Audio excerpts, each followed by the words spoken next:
hapo tunabidi tuweze kuelewa Uislamu ni nini hasa.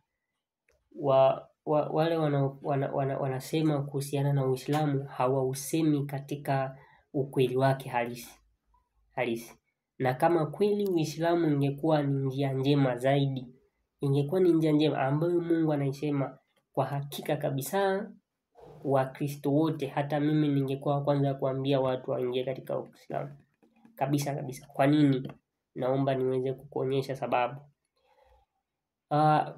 Kwanza inabidi kuelewa Uislamu ni nini. Yaani Uislamu umejengwaje. Na hiyo ndio pointi ambayo Waislamu wengi wanapindisha ili kusilimisha watu. Katika Qur'an sura ya 5 mstari wa 82, ngoja nikusomea hapa. Anasema hivi: hakika utawakuta walio maadui zaidi kuliko watu wengine kwa Waislamu ni Mayahudi na wale mushirikina wasio na kitabu, na utawaona walio karibu kwa urafiki na Waislamu wale wanaosema sisi ni Wakristo. Hao ni kwa sababu wako miongoni mwao wanachuoni na wanaomcha Mungu, na kwa sababu wao Wakristo hawatakabali, wakijua haki huifuata. Huo ndio uhalisia. Kwa hivyo uhalisia wa Mkristo ni kuijua haki, aijuapo hakawii anafuata haki. Sasa Uislamu, kama nilivyotoka kusema, tuweze kuelewa umejengwaje. Uislamu una nguzo tano ambazo kwa hizo ninaomba uweze kuelewa. Katika shahada inayotolewa ni tofauti kabisa na vile ambavyo watu wanaelewa. Naomba nikusomee hadithi hapa mara moja ili uelewe point ilipo na ubaya unapokuja katika hoja ya Uislamu. Katika ukurasa wa 5 Alulu al-Marjani, hadithi namba 9, imepokelewa na Ibn Umar kuwa Mtume wa Allah amesema Uislamu umejengwa juu ya nguzo 5: kukiri kwa moyo na kutamka kwa ulimi kuwa hakuna mola anayestahili kuabudiwa kwa haki isipokuwa Allah. Hiyo ni pointi ya kwanza, kipengele cha kwanza cha pointi ya kwanza. Na kuwa Muhammadi ni mtume wa Allah. Hiyo ni nguzo ya kwanza. Sawa Ya pili ndio inakuja sasa. Ya kuwa na kudumisha sala na kutoa zaka na kwenda hija na kufunga Ramadhani. Nadhani umekusha kuanza kuzihesabu sasa. Ya kwanza tumesema ndiyo shahada ambayo ni Mungu ni mmoja anayefaa kuabudiwa, lakini hiyo ina pati mbili. Kwanza Mungu, alafu ya pili Muhammad kama mtume wa hiyo Allah.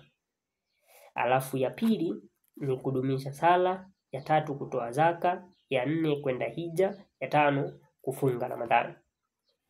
Sasa pointi kubwa ambayo Uislamu unabeba si hizi zingine. Na naomba uweze unisikiliza kwa makini. Kama hata ni Muislamu, ni Mkristo, sikiliza. Ili hiyo itaweza kukufanya uweze kuokoka siku ya mwisho. Ukisoma Qur'ani 2:21 anasema muamini Mungu, muweze kushika yale maagizo yake, muweze kupata kuokoka. Kwa hivyo lazima kuweza kuokoka mwisho wa siku. Hiyo ndio point tu, muweze kuokoka. Anasema kwenye swala la Mola wako kumwabudu yeye pasina kumshirikisha, hapa ukweli upo vizuri kabisa. Yaani hiyo hata mimi nikiulizwa ninatakiwa kumwabudu Mungu pasipo kumshirikisha, hiyo ni uhakika. Sasa ugonjwa upo hapa na kuwa Muhammad ni mtume wa Allah. Huo ndio ugonjwa, na hapo ndipo Uislamu ulipo kabisa niwaambie. Ni kuonyesha mfano. Unaona hapa anasema kudumisha sala, kufanyeje na kufunga. Kufunga walikuwa hata wanafunga watu wengine wanafunga, Musa amefunga, Ibrahim amefunga, Yesu mwenyewe amefunga. Unaona? Sasa point ni hii. Hebu ngoja nikuonyeshe katika ukurasa 71 mara moja hapa kwamba inawezekana mtu akafanya matendo mema sana, akasaidia maskini, unaona, akatoa zaka, akafanyaje, lakini hajaingia kwenye Uislamu. Kwa hiyo hayo matendo mengine si Uislamu. Hebu ngoja nikuonyeshe kitu moja hapa. Anasema hivi, hadithi ya 77 ukurasa wa 41, anasema Hakim bin Hizam amesema, nilimuuliza mjumbe wa Allah, hebu nieleze nafasi ya ibada nilizokuwa nikifanya kabla sijawa Muislamu, kama vile kutoa sadaka, unaona, kuacha huru mtumwa na kuunga udugu. Je, zina malipo? Mtume SAW akamjibu, umeingia katika Uislamu pamoja na mambo yote ya heri uliokuwa unafanya. Kumbe huyu mtu ameingia katika Uislamu ili hali kabla hajaingia kwenye Uislamu alikuwa akitoa zaka, akidumisha udugu na kusaidia mayatima na mambo mengine mengi tu. Kumbe mtu anaweza afanya hayo na bado akawa si Muislamu. Ndio maana nasema pointi kubwa, na hapo anamjua Mungu, lakini hoja ni huyu mtume kuwa ni mtume wa Allah. Hiyo ndio point. Sasa utofauti wa hii ndio unaona katika Uislamu mtu kushahadadia tunarudishwa katika kitabu cha Yohana sura ya 17. Hebu ngoja nikuonyeshe kitu kimoja hapa ili uweze kuona utofauti, then tutarudi katika visa vya hii shahada. Katika Yohana sura ya 17 ni kusomee kabisa mwenyewe kwanza. Anasema hivi mstari wa 3, na uzima wa milele ndio huu, wakujue wewe Mungu wa pekee wa kweli na Yesu Kristo uliyemtuma. Yaani ili wewe upate uzima wa milele umjue Mungu wa pekee wa kweli na Yesu Kristo aliyemtuma. Sasa hii shahada inayokuja hapa ni kusema kuna Mungu wa pekee wa kweli. Si mpaka hapo iko sawa? Hata Yesu anakiri. Lakini kwenye pointi ya mtume anayetumwa, hapo ndipo ambapo kuna hoja. Mtume anasema na mimi, unaona, umwamini yeye kama mtume aliyetumwa na Allah. Sasa kwa nini ang'ang'anie yeye kuwa ni mtume, na ambapo kuna madhara mengi sana ya kumfuata huyu mtume na maudhia yake mengine? Kuna mambo yamechanganywa, yani kuna mambo mazuri tu mengi ambayo yameelezwa, ambayo hatuwezi kupinga, kama utoaji zaka na nini, vitu viko clear. Lakini kuna mambo ambayo yanaletwa ambayo sasa yanakuja kutupeleka katika ibada ambayo si Mungu kabisa anaelezwa pale. Kwa hiyo hoja ipo kwa Muhammad. Ndio maana ukiangalia hapa mfano hakuna nabii yeyote aliyetamka haya maneno. Naomba Wakristo kwa Waislamu waweze kusikiliza vizuri haya maneno ambayo Yesu alisema. Amesema wakujue wewe Mungu pekee wa kweli na Yesu Kristo aliyemtuma. Amekuja kuyarudia Muhammad akiweka jina lake hapo. Ngoja nikuonyeshe kitu kimoja. Nikuonyeshe mfano mmoja ambaye hata huyu Muhammad mwenyewe anamkubali. Ni mtu wa daraja ya juu sana, Musa mwenyewe. Tumuone. Anasema hivi katika sura 6 ya Kumbukumbu ya Torati, sura 6 mstari wa 4. Sikiliza Israeli, Bwana Mungu wetu, Bwana ndiye mmoja, full stop. Hapo hajasema mjue huyo Bwana na mimi. Kwa sababu unapojiweka wewe ili watu wakuamini, tayari kuna cheo fulani unacho kuliko mitume wengine. Ndio maana Yesu anajitaja na yeye, anakuja kuyarudia Muhammad na yeye. Sasa lazima tuanze kujiuliza, Yesu anasema mimi, Muhammad naye anasema mimi. Ndio maana kuwepo na debate kubwa hapa sasa, na maudhi mengi yanayotajwa na mtume yanakuja kukinzana. Ndio maana tunakuja kusema ya kwamba hapa kuna tatizo. Sasa tumekuja kuona ya kwamba shahada nzuri ilikuwa ni kusema ajulikane Mungu pekee wa kweli na Yesu Kristo aliyetumwa, si Nabii Muhammad. Ndio hiyo hoja na kuja kusema watu Yesu na alikuwa Muislamu na vitu kama hivyo, ambavyo ni uongo kabisa. kwa sababu Yesu hajawahi kukiri kwamba kuna Muhammad ndio awe mtume wa Mungu, ndio achukue hiyo shahada, hakuna. Lakini yeye amesema na mimi. Sasa hiyo hadithi imekaa hapo, imetueleza kwamba hoja ni Muhammad. Na ukitaka kuelewa hoja ni Muhammad, sasa naanza kukuelekeza. Anasema hivi ndio unakuja kuona kwamba Muislamu halisi inabidi ampende Muhammad kuliko hata baba yake mzazi. Ndio hoja, ndio maana nikasema hoja kubwa ya shahada inayosemwa hapo si ndogo. Yaani hoja hapo hata si huyo Mungu anayetajwa hapo, hoja ni Muhammad mwenyewe. Hoja ni kusomea hadithi katika ukurasa wa 15. Hadithi ya 27 anasema, hadithi ya Anas amesema Mtume, mmoja wenu hawi muumini wa kweli mpaka amenipenda mimi zaidi kuliko baba yake, watoto wake na watu wote. Kwa hivyo kumbe wewe ukiingia katika kuwa muumini kweli wa Uislamu, upende Muhammad kuliko hata baba yako, upende kuliko mtoto, upende kuliko wote. Unaona pointi? Sasa hiyo ndio ipo hivyo na imekusha kueleka. Sasa hoja hakika ya kuweza kusilimu imeelezwa vizuri na ndio hiyo nataka niweze kukuonyesha hapa katika ukurasa wa 51.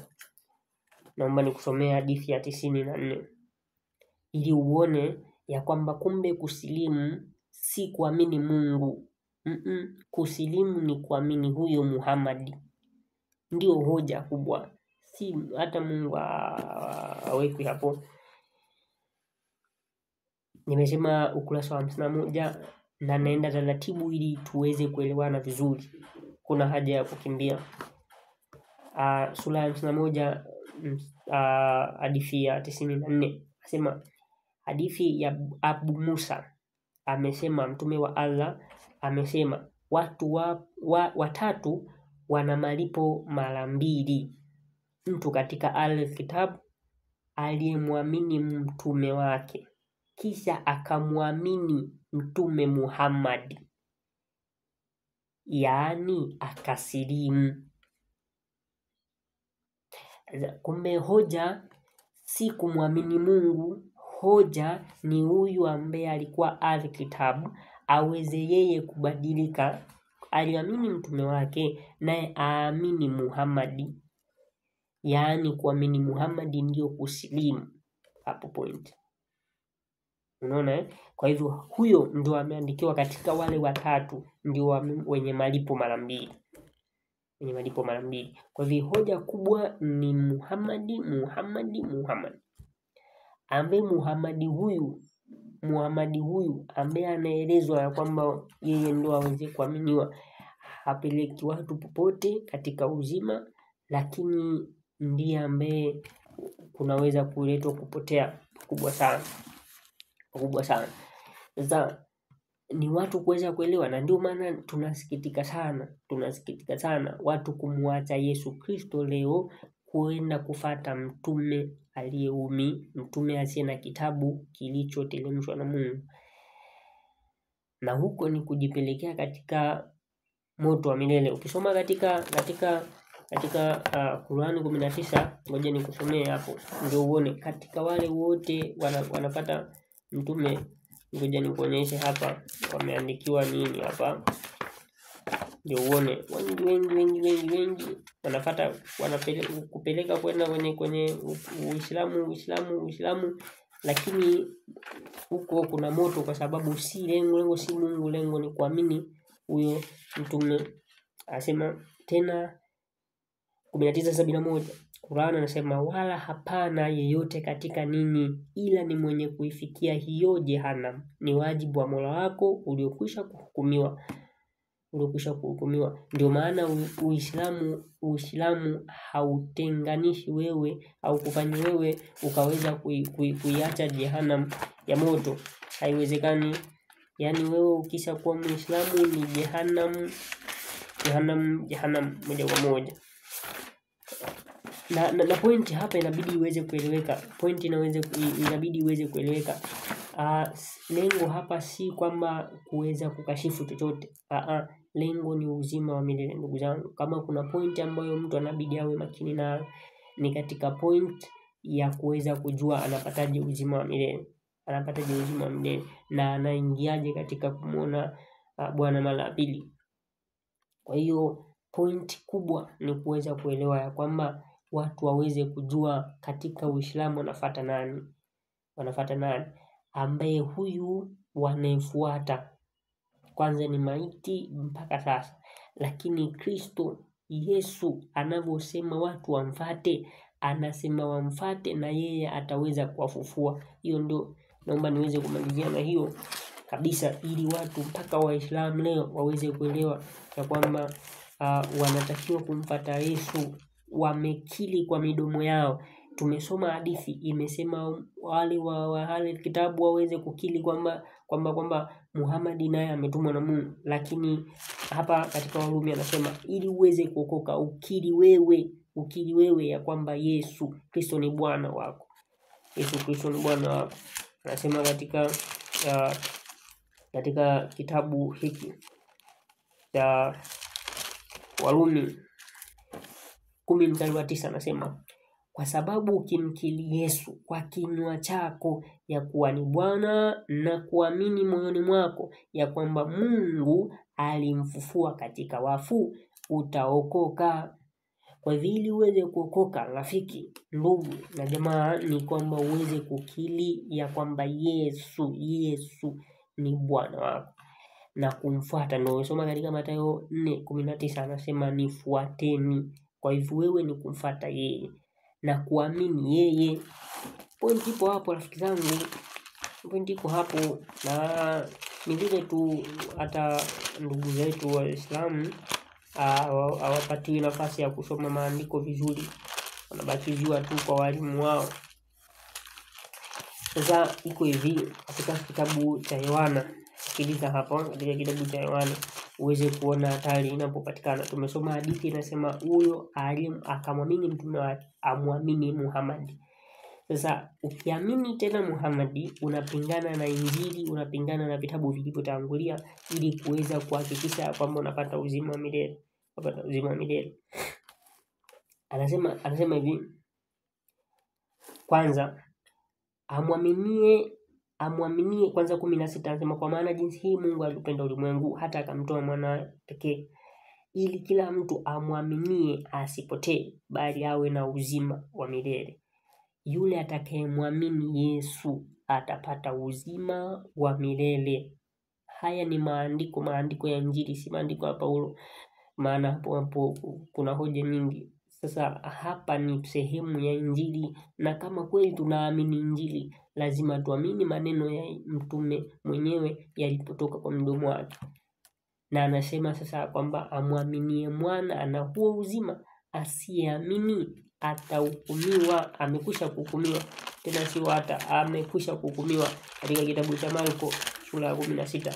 Kwa hivyo tunatakiwa sisi tuweze kuelewa, asema aminie 16 na kubatizwa ataokoka, asiyeamini atahukumiwa.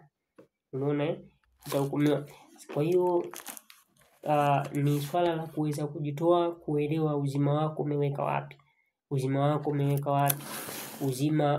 umeweka wapi.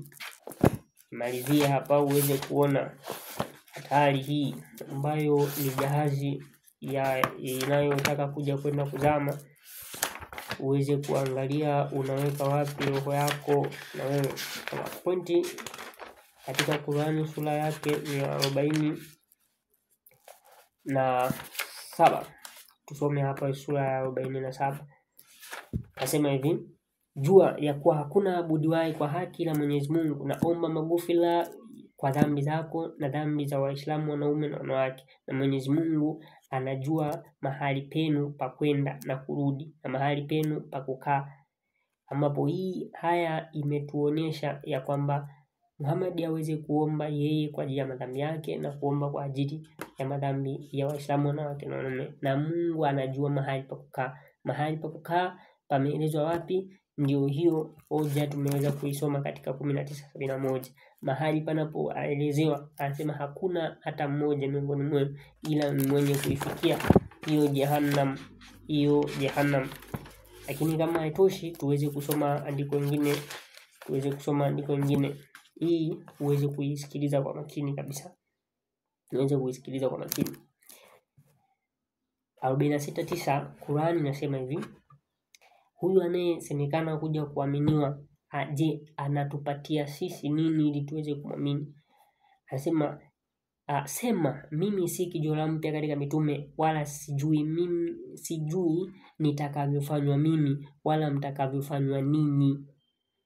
Sifuati ila yofunuliwa kwangu, na sikuwa mie lolote ila ni mwonyaji tu ninayedhihirisha. Kwa hivyo yeye Muhammad kwanza hajui vile hajui atafanywaje, lakini pia wale watakaomfuata hawajui watafanywa nini.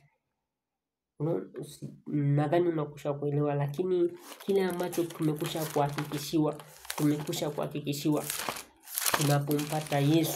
tunapompata Yesu, na ndio watu wasingie katika Uislamu. Uislamu ni fumbo limefumbwa katika jina tu Uislamu, lakini nyuma yake kuna Muhammad alitumwa na nani, na Muhammad anapatia watu faida gani, na mwisho wake ni wapi? Ndio tumeona katika 19:71.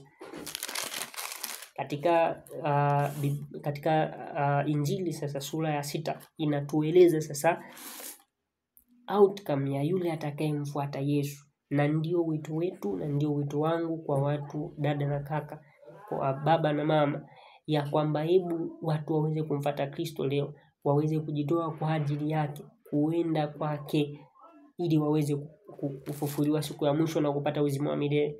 Anasema Yohana 6, nitasoma 39, na mapenzi yake aliyenipeleka ni haya, ili ya kwamba katika wote anipao nisimpoteze hata mmoja, bali nimfufue siku ya mwisho. Kwa hivi tumekwisha kuona ya kwamba atafufuliwa siku ya mwisho atakayemwamini mwana. Ndio uzima tunaopewa, si Muhammad, si kusilimu.